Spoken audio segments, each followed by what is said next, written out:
hipokrito dahil atat silang wasakin, atakihin si Vice President Sara Duterte sa kanyang confidential fund. Ay samantalang tahimik sila. Pati itong si running priest, no? Running from the devil, pero mukhang paborito ng demonyo ang kanyang style sa kanyang mga pag-atake. Itong si Robert Reyes at iba pang mga pakialamerong taong simbahan. Wala silang imik, puro gimmick lang sila pagdating sa totoong paglaban sa tinatawag nating pandarambong sa kaban ng bayan. O hindi sila naiiskandalo that there is a crime so enormous that almost 70% out of the 1.2 trillion, so that's around 700 billion mga kababayan, ang ninakaw, dinadambong mga kababayan, at ang pasimuno sila Martin Romualdez at ang konsentidor si Marcos mismo. Ayan. So, saan na ngayon itong mga si Lola Layla de Lima, si Jokno, o saan na kayo ngayon? Si Risa Hontiveros, ang kaniyang grupong hilaw na komunista, ang mga teroristang komunistang grupo, all of them are dead silent. Why? Because kasabwat nila, no, benefactor nila, financier nila ang pasimuno nito, at ang konsentidor ay ang boss nila na si Marcos Jr. Now you can see how money can change the color of people. Money does not only change its color, money can also change the color of people. Ito ngayon makita natin na ang kanilang maniobra na pagtulungan na mawasak ang mga Duterte ay nagkaroon po ng backlash. Mga kababayan, nagpalabas po ng statement ngayong hapon na ito ang PMA Class 1982, Philippine Military Academy Class 1982. Ito po ang kinabibilangan na PMA class ni Mayor Magalong. Ngayon ko nga lang nalaman na 82 pala siya, kala ko 81. So classmate pala niya ang aking tiyuhin, pinsan po ng aking ama, nag-graduate sa class 82, no? Si Alrex Celis, Second Lieutenant Alrex Celis. Namatay po siya sa PC Ranger training. During the training, noong 1984 yata siya namatay. I think 1984 namatay si Manong Alrex, no? First cousin ng tatay ko, ang ama ni Manong Alrex, na member ng PMA Class 82 na classmate pala ni Mayor Magalong. Ang ama ni Alrex Celis at ang ama ng tatay ko, bali lolo na nila Khalil, ni Gistan at nila Rev Victor, ay magkapatid po, si Alfonso Celis tsaka si Alfredo, si Tatay Pidong Celis. So classmate pala ng aking tiyuhin, si Mayor Magalong sa class 82. So nagpahayag po ng paninindigan at pagsuporta ang PMA Class 82 at pinupuna po nila itong arogante at puno ng kahambugan na mga ginagawang pangaharas at mga panggulpi-digulat ni Benny Abante na nagsisilbing Rottweiler ngayon o attack dog ni Martin Romualdez at nila Marcos dyan sa Kongreso. No? Nagtatapang-tapangan ito si Boy Banal na Aso, Santong Kabayo, no? Nagpapastor-pasturan. Subalit ang kanyang mga ginagawa po taliwas sa kabutihan ng mamamayan. In fact, ang kansyaw sa kanya, saling pusa lang siya sa Kongreso because he did not win in the elections. In fact, he is not elected but rather he is only comelected. Dahil sa sindikato ni George Garcia sa Comelec, kaya talo na, panalo pa itong si Boy Banal na Aso, Santong Kabayo, Benny Abante ng 6th District of Manila. Ngayon, hinaharas niya at tinatakot, no, ginugulpi-digulat niya si Mayor Magalong dahil maingay at tuloy-tuloy po ang paglalantad ni Mayor Magalong na ang sindikato ng operations ng budget, paano kinakatay, dinadaya at pinapalusot ay nagsisimula sa House of Tambaluslos, no? Diyan po sa House of Representatives. At maraming mga kongresista ay kasabwat din ng mga kriminal na contractors at pati ng DPWH. That is already a statement of fact Ibig sabihin po, yan ay tanggap na ng taong bayan. May katotohanan po yan. Alan Valladolid, Mercy Diutno, and Junio, and Marlene Pinolbo, and Gili Ramirez, Jennifer Macalinaw, Acolyador.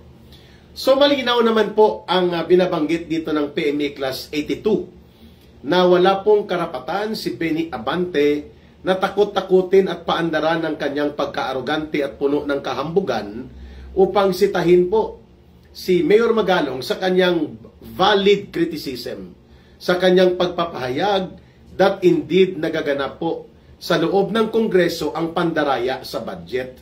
At maraming mga kongresista po dyan at may ilang mga senador din posible naging kasabwat po sa loob ng 3 taon dito sa pandaraya sa tinatawag na pagsasagawa ng sindikato operations upang palusutan ang budget. So this is something that we need to understand na itong mga cavaliers, no, ang tawag po dyan sa mga PMA graduates at naging bahagi ng PMA ay mga cavaliers. No? Itong mga cavaliers na ito, mayroon po silang tradisyon na kapag nasa tama, matuwid at marangal ang paninindigan ng kanilang kasamahan, kahit pa nga hindi nila kaklase yan, sila po ay nagsama-samang naninindigan. Kagaya po ng ginawa nila nung kami po ay illegal at abusadong ipinakulong. Nito nila Benny Boy Banal na Aso Santong Kabayo. Kasama ko po si Dr. Lorraine Maribadoy. And by the way, ang asawa po ni Dr. Lorraine Maribadoy ay PMA graduate din, class 1987. Kaklase naman po yan ni General Antonio Parlade. At I think kaklase din ang asawa ni Hontiveros o ng kanyang kapatid. Hindi ko sigurado kasi puro PMA din ang asawa nila niyan eh. Yung unang asawa ni Hontiveros na namatay, si Lieutenant Colonel Barakel yata yun, I think either 86 or 87. Ang kanyang kapatid na si Pia Hontiveros, PMA din po ang asawa niyan, mga kababayan. No? Pero mukhang matino naman niya si Pia Hontiveros kung ikukumpara dito kay Risa Hontiveros. Mga kababayan, Alexander Alcantara, good evening Idol ka Eric. Si Congressman Boy Dila Abante, pinanalo lang ng sindikato ni Garcia, ang yabang pa. Tama, El Monggi, kay Eric, good evening. And by the way, before ko kalimutan binabati ko po ang mag-asawang si Joseph at saka si Ma'am Mila. Sila po ay, si Ma'am Mila ay taga Buhi, Lake Buhi, Camarines Sur. Si Joseph ay from Davao. At then si Ronnie, nakahalubilo ko po sila kanina sa isang area habang inaantay ko ang aming bunso na si Khalil Nicolas Celis. No? At ang kanyang minamahal na si Patricia sa isang area, lumapit po sa akin on separate time period itong si Ginoong Ronnie at si Joseph at si Mila na asawa niya. At sila po ay sumusubaybay dito sa programa natin sa Ka Eric Balita at Talakayan. At sila ay may sinumbong tungkol din po sa mga flood control projects, mga tulay at mga deke na nawawash out po dyan sa area ng Camarines Sur at sa Bicol area. So, maganda po at nagkakaroon tayo ng citizens feedback. So, nabati ko na po sila at puntahan ko po si Rico Boy Almazar. God bless you ka Eric and mag-ingat, mabuhay ka, mag-ingat palagi. El Monggi ka Eric, ba't bago na nominee ang kabataan wala na si Manuel? Sapagkat ang kapag youth party list group ang iyong nire-represent po, hanggang 30 years old lang ang pwedeng maging nominee o pwedeng umupo bilang representative. So si Raul Manuel, the TikTok queen, ay lagpas 30 na po siya. I think 33 na siya sa taon na ito. At yan po ang dahilan kung bakit wala na siya. Ganon din po si Sara Ilago na NPA recruiter, napunta naman siya sa Gabriela. Ipinasa naman siya ng CPP, NPA, NDF sa Gabriela Women's Party. So kung makakalusot sila at pagbibigyan sila dyan, which is niluluto na nila Tambaluslos, yan din po, uupo din yan uli si Sara Ilago. Like si Terry Ridon, hindi na rin yan pwede sa Kabataan Party. Dating Kabataan Party yan, CPP, NPA, NDF recruiter din ang kulukoy na yan. At biglang naging Saro Bicol, no? Bicol Saro, whatever ang pangalan. Pero tinitingnan natin, baka ito ay na-reproject. Ibig sabihin po, na-recruit muli sa CPP, NPA, NDF, itong si Tere Ridon, Boy Lacuatsero, no? Sinipa yan ni Pangulong Duterte dahil lakwat siya ng lakwat siya. Ang kanyang opisina ay Presidential Commission for the Urban Poor. Ayan, PCUP. Okay? Nawala na yung mga congressman na mandaraya at laging sinasangkalan ang taong bayan. Bibilin Baricuatro, Renato Miranda. So, ano po itong kabuluhan? What is the importance of the PMA Class 82 telling Benny Abante na back off, stay away from Mayor Magalong? Malinaw po na ang ipinapakita nito, si Mayor Magalong po, hindi yan susuportahan ng kanyang mga mista at ng iba pang mga nanggaling sa Philippine Military Academy kung hindi po matuwid at matino ang kanyang pinapanindigan sa ngayon. Patungkol sa laban niya sa pandarambong sa Kabanang Bayan, partikular sa pag-i-expose niya ng role o ng pakikipagsabwata ng mga kongresista. Ibig sabihin, mga kababayan, mayroon pong batayang nakakapagbuo ng pagkakaisa ng mga PMA Class 1982. At hindi po tayo magugulat na baka sumama din po ang iba't ibang mga classes pa ng PMA. Kagaya po ng ginawa nilang pagsuporta noon sa amin nang kinundina nila itong sila Martin Romualdez at ang mga abusadong mga kongresista. No? Nung kami po ay illegal na pinakulong dahil lamang tinanong namin at binulgar ang mga travel fund na inaabuso po nila Martin Romualdez. At nagdulot po ito ng mas malawakang atake laban sa SMNI News Channel sapagkat noon pa tinatarget na nila na paralisahin, lumpuin at tanggalin sa ere ang SMNI sapagkat ito lang ang matapang na nagsisiwalat ng mga katotohanang hindi po nabibili kagaya ng paglaban at pakikipagbangga sa CPP, NPA, NDF. No? Mga kababayan, never been before done in the history of Philippine television na may programang binuo na pinangunahan ni Pastor Kibuloy, libre araw-araw halos, almost 3 hours a day, Monday to Friday, ang laban kasama ang bayan. At yan po, na malaki ang tulong noon sa information and awareness campaign ng sambayanang Pilipino dahil lumawak ang kaalaman, umangat po ang pag-unawa ng mamamayan hinggil sa CPP, NPA, NDF. No? And then, ito rin po ang tinitingnan nilang plataforma, ang SMNI, na dyan nagpapahayag si former President Rodrigo Duterte. Lalo na nang ibinalik po ang program na gikan sa masa para sa masa. Si Vice President Sara Duterte, dyan din po gumagawa ng mga pahayag. No? Kung ikukumpara sa mga malalaki na mga corporate media. Kaya tinarget po talaga ang SMNI. Because if you want to cripple your enemy, you have to target the critical infrastructure. And for that matter, ang critical infrastructure po sa bahagi ng mga Duterte ay ang pagkakaroon nila ng plataforma where they can communicate to the people at ang sambayan ng Pilipino po ay nakikipag-ugnayan pa rin sa kanila.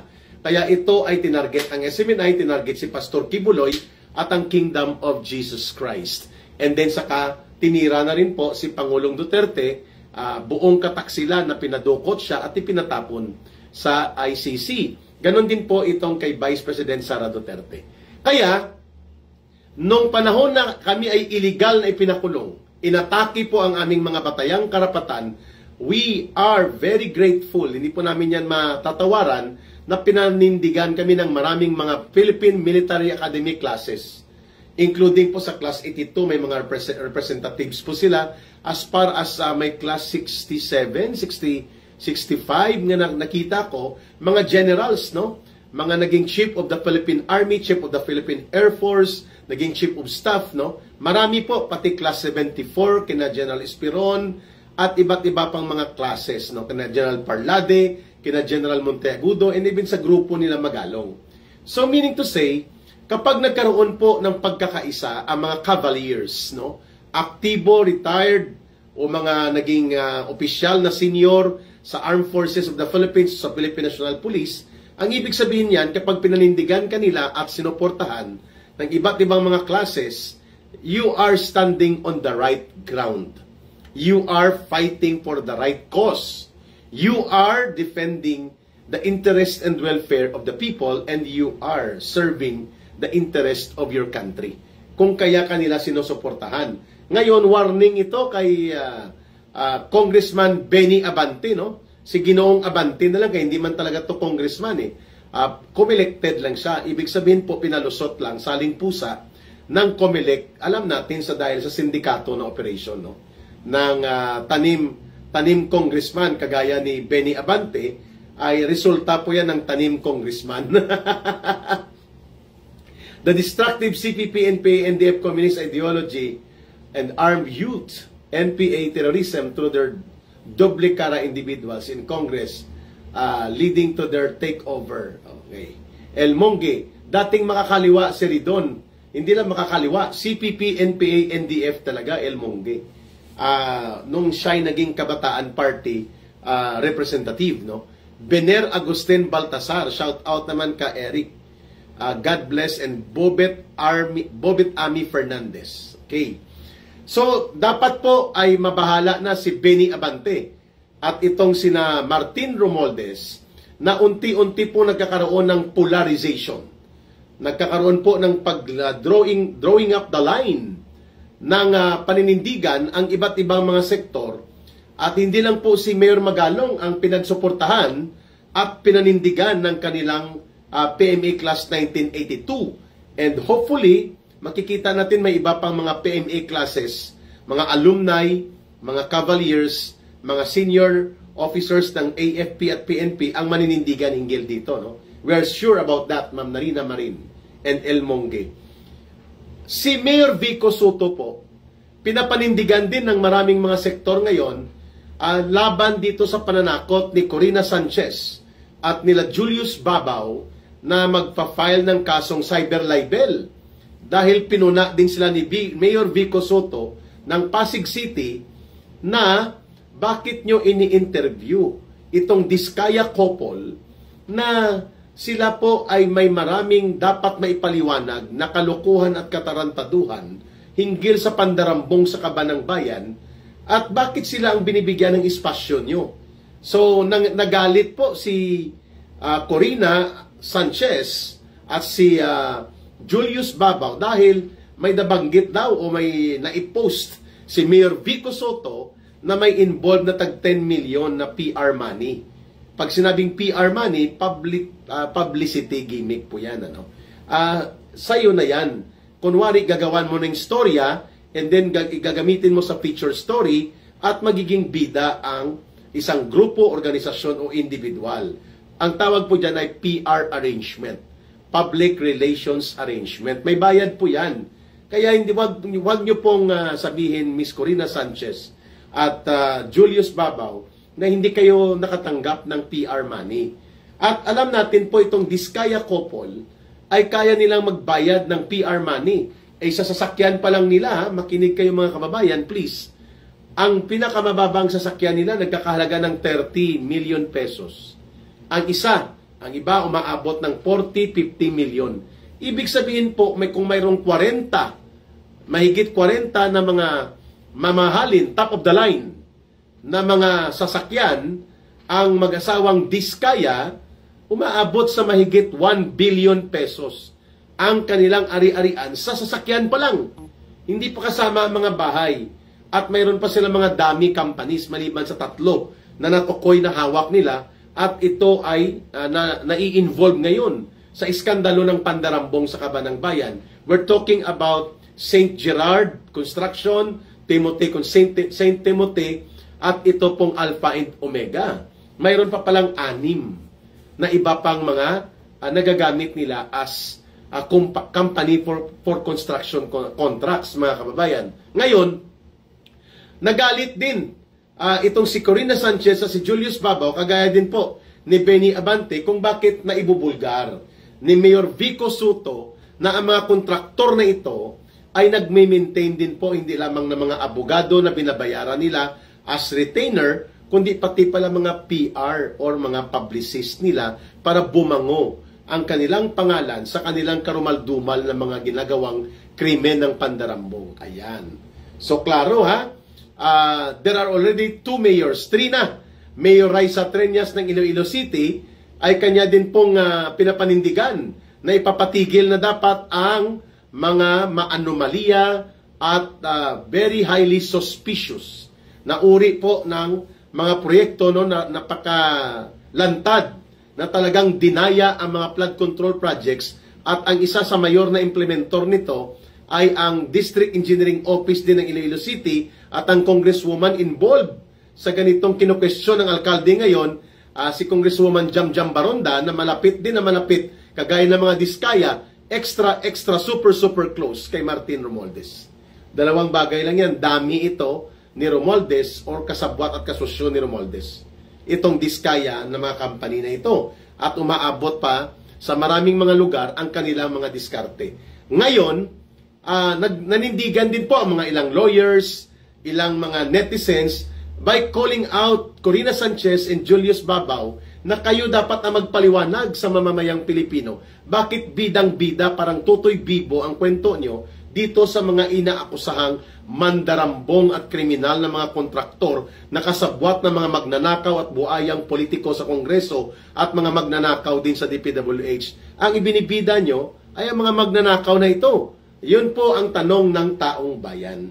Yan po ay nagagalit sila. Bakit tinatarget si Mayor Magalong sa Kongreso at dinaharas, no? Tinatarget pati si Mayor Vico Soto, at malamang isusunod din po din natatargetin ng mga maruruming PR operations na ito ang mayor ng Iloilo City na si Mayor Raisa Treñas, no? Pwedeng mangyari din po yan, mga kababayan. Ayan, medyo umiinit, no? Nagkakaroon po ng polarization.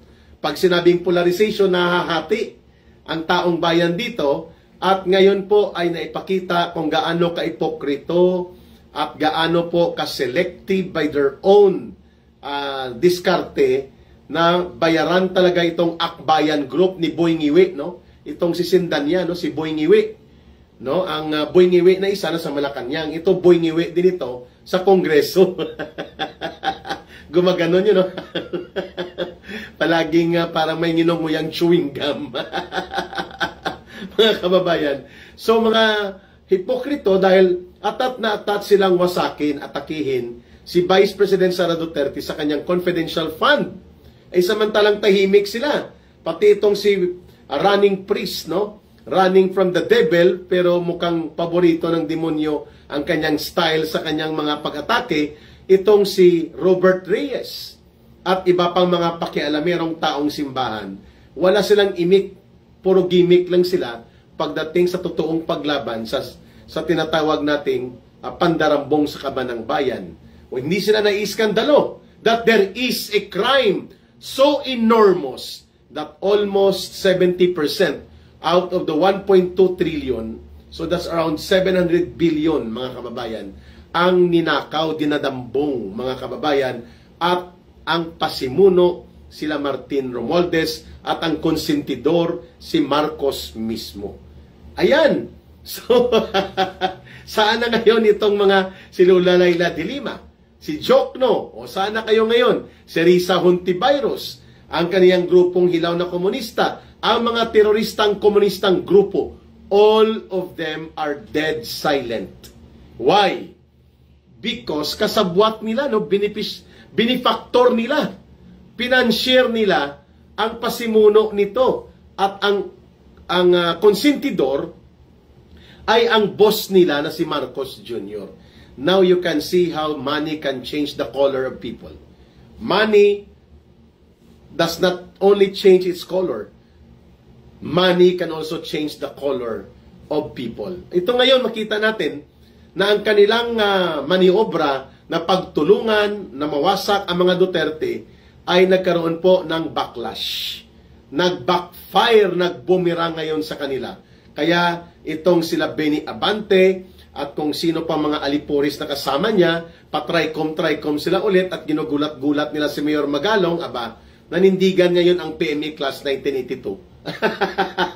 Bagamat mga retired na ito, pero they are respected in the community. At sila po ay naglingkod ng tapat sa ating bayan bilang mga opisyal ng sandatahang lakas at ng ating pambansang kapulisan.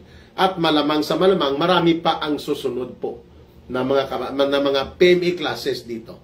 Okay? At ngayon, si Mayor Vico Soto is another front area kung saan wala din po siyang patumpik-tumpik ng binabanggit niya na ang mga Diskaya Group na ito ay bahagi ng malawak pa na mga kasindikatuhan ng criminal contractors na kinokontrata at kinokontsaba ng mga kongresista at mga politikong magnanakaw, at ang facilitator sa nakawan na ito, DPWH. At ang konsentidor na mangyari ito for the last 3 years nang tuloy-tuloy habang dinadambong ang kaban ng bayan ay walang iba kundi si Marcos. At kasabwat siyempre si Martin Romualdez. Ayan.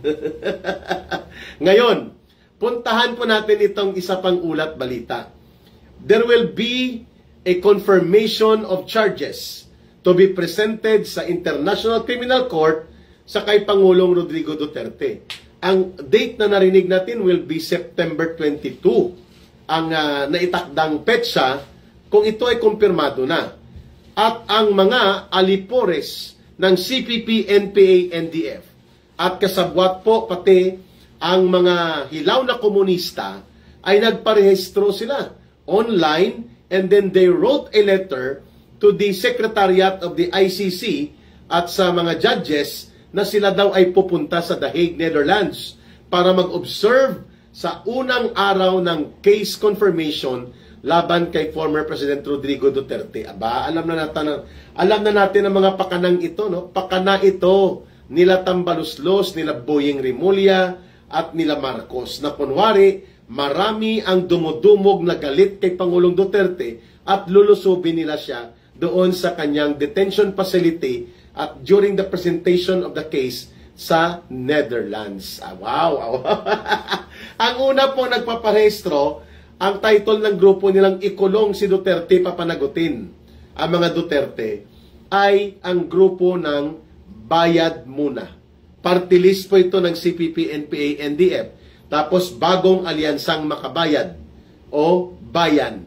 And all of the front organizations ng CPP, NPA, NDF, aba bibong-bibo sa panawagang ito at mukhang handang-handa sila dahil sila po ay fully sponsored. Mga kababayan, may nag-sponsor. So your guess is as good as mine. Sinong may gamit sa kanila? Sino po ang pwedeng pumundo sa kanila? The way sinuhulan at ginamit din po nila Tambaluslos ang kaban ng bayan para lustayin at gamitin sa panunuhol sa pagkuha ng perma laban kay Vice President Sara Duterte. Similarly, ito din po ngayon ang nakikita natin na taktika na maghakot ng kunwari mga anti-Duterte na mga biniktima daw ni Pangulong Duterte. More than 300 of them. Wow! Gimmick nyo ha? Gagastusan. At ito po ay pinaghahandaan na nila. Lumabas na kanila ito sa news, no? Napakinggan ko na ito sa news, sa DZRH, at sa iba pang mga balita. Mayroon na pong ulat na may nag-apply na at more than 300. Ito po ay hakot. This is not voluntary as it appears to be, but rather this is an orchestrated, systematic propaganda support operation para ipakita doon sa ICC na hindi lang po ang mga maka-Duterte ang nagrarally at nagka-camp out dyan sa labas ng detention facility sa Netherlands, kundi pati ang mga biniktima allegedly ni Pangulong Duterte sa kanyang war on drugs. Ayun.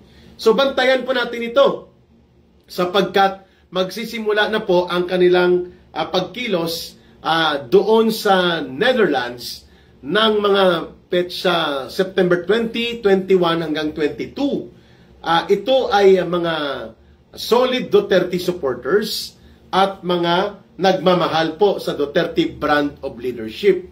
At yan ay may worldwide counterpart. Nag-confirm na sa Estados Unidos, nag-confirm na rin po sa Canada, nag-confirm na mga Filipino group sa Japan, and many other parts ng ating mundo. Nasasama po sila dito sa pandaigdigang pagkakaisa ng mamamayang Pilipino para kundinahin ang ginawang kataksilan laban kay Pangulong Duterte at ipinawagan po ang makatarungan na pagpapalaya sa kanya.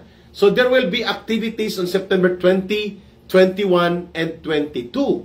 Subalit po mga kababayan, gusto rin pong sabayan nila Marcos ito. Kaya nag-ingay naman po ang CPP, NPA, NDF, mga kababayan, at pati po ang mga hilaw na komunista. So who can afford para sa kanilang mga Schengen visa, sa kanilang two-way ticket, sa kanilang mga accommodation? Somebody or some people ay nagkakaroon po ng pakikipagsabuatan dito para magkaroon ng artificial semblance of people's clamor laban kay Pangulong Duterte, pero hahakutin po nila dito sa Pilipinas. Sir, mga NPA ba yan? Opo, sa grupo po ito ng CPP, NPA, NDF at mga hilaw na komunistang dilawan din po ang makakasama nila. Malamang sila Laila de Lima pupunta yan, sila Jokno, sila Risa Hontivirus, sila Trillanes. No, we are expecting that na magaganap. Kaya nga dapat sa worldwide na pagkilos na ito, ipakita natin na itong mga manunulsol at manguudyok, wala namang dalang katotohanan, kundi guluhin lang ang sitwasyon sa Netherlands at ipakita at i-project na may counterpart na narrative sila laban sa lumalakas na daluyong ng pagkilos ng mamamayang Pilipino in support to former President Duterte, including the call for his release on the basis of humanitarian grounds. Ang CPP, NPA, NDF ay busy din po na magmamaniobra upang may palusot nila ang kanilang pangingialam at mga propaganda agitation laban kay former President Duterte. Now, it is very clear. Sino magpipinance nito? How are they able to go to Netherlands? Siyempre, ang passport areglado na. At ang DFA nag-cooperate na, yung Department of Foreign Affairs, at pati na rin po ang Department of Justice. We expect that they are going to make a counter-narrative into the build-up of people's protest actions doon po sa Europe. Kaya aagawin nila ang pagkakataon na kunwari ay may pumunta doon na mga magpapakilalang biktima dati ng war on drugs ni Pangulong Rodrigo Duterte. Ayan, masaya ito, no? Maniobrahan na talaga ito. Pero, alam po ng mga mamamayan na ito ay pinaghandaan na nila sapagkat minimension na nga mismo, no, ng mga CPP, NPA, NDF na sila ay papunta sa Hague, the Netherlands, at may binuo pang grupo na ang pangalan ay papanagutin ang mga Duterte ikulong. Ayan. So mga Duterte, ibig sabihin kasama si Vice President Sara Duterte na tinatarget din po nila. So, terrible, walang kapaguran. Kaya mahalaga po ang ating pagmumulat sa ating sarili so that we will also be able to put up credible and sustained na mga pagtuligsa sa ganitong kagarapalan ng mga maniobrang maruming laro sa politika na ginagamit ngayon nila Marcos at Romualdez, pati ang paghahakot ng mga cheerers at mga tagapagpalakpak doon sa laban kay Pangulong Duterte ay gagawin pa nila, pinatulan pa nila, mga kababayan. Marcos is terrible.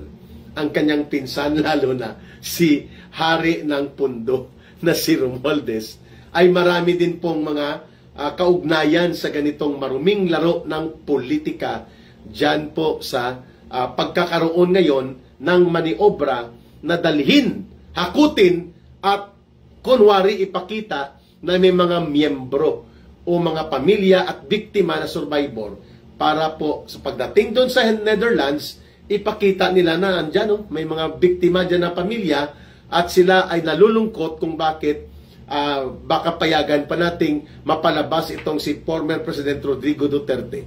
Wow! Magdadala pala ng cheering squad para sa bitay na panawagan laban kay Pangulong Duterte. Pero nakahanda po ang mamamayang Pilipino na ito ay mailantad. Nakahanda po ang ating mga kababayan na manindigan sapagkat ang itong pupunta sa Netherlands ay hinakot. Binayaran po ito at walang ibang layunin nito kundi magkaroon po ng international propaganda against the former President Rodrigo Duterte. Ayan. So, bantayan natin ha. Maraming updates tayong susundan dito. And by the way, sa September 2, yan po ay petsa din ng pagtatapos ng World War II. Magkakaroon naman po ng Forum on Peace and forum para po sa panawagan na wag sundin ang panguudyok ng digmaan ng mga opisyal ni Marcos at ni Marcos mismo laban sa bansang China. It will be held sa Cebu City, September 2. Mga kababayan, yan din pong petsa na opisyally nagtapos na po ang war theater sa World War II sa Pacific area. Nagkapirmahan po sa USS Missouri sila Douglas MacArthur at ang representative ng Japanese Imperial Government noong panahon na yon. Kay Eric, bakit tahimik ang CPP sa issue ng West Philippine Sea? Nagbubuelo pa kasing target nila ay si Pangulong Duterte po doon sa issue ng confirmation of cases. Kaya doon sila nakatutok, nagpo-process sila ngayon ng kanilang Shenzhen visa at naghahanda na po ang sponsor nila para sila ay bigyan po ng pondo para manggulo at magmaniobra doon sa Europe. No? Yan pong target nila ngayon. Ma'am Dalia Munro from Canada, USA and Europe, dapat lahat ng mga nagmamahal kay Pangulong Duterte ay magsama-samang kumilos. Mayroon po yatang inihanda na pagkilos tungkol dyan, Ma'am Dalia Munro, at subaybayan po natin yan. At sana po makaparticipate din si Ka Eric, no? I have received information na sa Japan may pagkilos din po and they are inviting the Vice President Sara Duterte. At kung papalarin po na mapagbigyan ang travel natin, I will join sa posible sa Japan or sa US initiative ng mga kababayan natin. Tungkol po ito sa September 20, 21 and 22 na mga pagkilos worldwide. At sana po mayroon din ditong counterpart sa Pilipinas. No? Magde-develop po ito at lalo na po kung magpapatuloy ang pag-concretize ng issue hinggil sa malawakang pandarambong, katiwalian at kalokohang ginagawa all along ng gobyernong Marcos Romualdez po, baka mas lalong lumakas pa ang sentimiento ng mamamayan na sumama po sa mga iba't ibang forma ng mga pagkilos na ito that will bring a strong message na hindi na po pwede ang mga kalukuhang itong palulusutin ang pundo, kakatayin ang budget at gawing sindikato upang kulimbatin at durubuhin ang pundo ng mamamayan. Si Marcos po ay nalalagay na ngayon sa defensive position. Wala na siyang choice kundi aminin at ipakita na kunwari may ginagawa siya. Pero hindi, hanggat walang nakakasuhan at hanggat hindi niya tinumbok ang sabwatang ng mga kongresmang ito sa pangunguna ng kanyang pinsan at kung hindi mapatanggal si Martin Romualdez at mga alipores nito at walang kasong ma-file, lahat ng ito po ay babalik po sa panawagan ng mamamayan na sila na ang hahatol. Sila na ang huhukom sa kalagayang kinakaharap natin ngayon. Mga kababayan, inabot na tayo ng oras yung panibagong banta ng kaguluhan sa Mindanao sapagkat tumigil na po ang MILF Central Committee na mag-cooperate pa into the decommissioning of arms. Ibig sabihin po, ibabalik na nila at ileda ng buong armas. Pinatigil po nila ang full cooperation. Ang isang issue, wala silang tiwala sa gobyerno, lalo na po sa representante ng gobyerno na kanilang nakakaharap doon, si Anton Lagdameo at si Charlie Galvez na naman. At ganun din po mga kababayan, ang bogus peace talks na niluluto din po ng grupo nila Charlie Galvez upang ibenta sa kay Marcos, kasama nila si Romualdez, ang peke at bogus na peace talks para lamang makapagpabida na ang implikasyon ay napakaseryoso para sa ating mga kababayan na posibleng manumbalik at lumakas at lumawak muli ang armed terrorism ng CPP, NPA, NDF.